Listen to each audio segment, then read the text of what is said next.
Pemirsa yang ngerti Bali, pemirsa kewiatian ipun akeh bebungkilan ring Bali sana becek majang kesehatan sekali kunyit jahe wiadin kunyit putih. Tapi malih kunyit putih sana mangken akeh kaulah dados loloh. Kawigunan kunyit pina ketambah herbal mejanten sampun akeh kauningin. Kunyit sampun ketah kauningin becik majeng kesehatan, nanging kuentenan kunyit putih becikan sayang ring kunyit biasa. Manut produsen loloh ring Pangkung Prabu Tabanan Kadek Kusuma utawi Pan Acong, akeh pisan kawigunan kunyit putih minekadi pinake antioksidan, penambah nafsu makan, tambah pinyungkan mah, sariawan, bau mulut, masuk angin wiadin pinyungkan tiosan.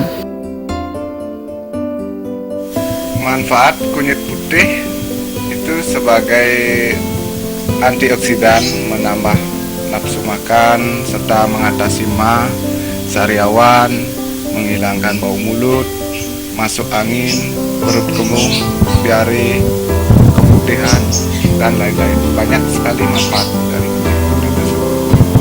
Peracik loloh kunyit putih niketut arginan latarang. Loloh tradisional puniki wantah tetamian anak lingsir irike sah keadol ring wewidangan Tabanan.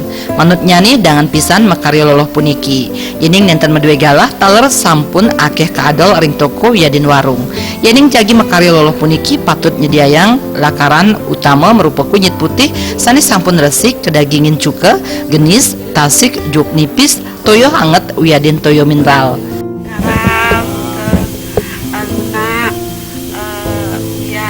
Ulung pasir, jeruk nipis, sama jajan kulit putih. Caranya apa nanti Bu?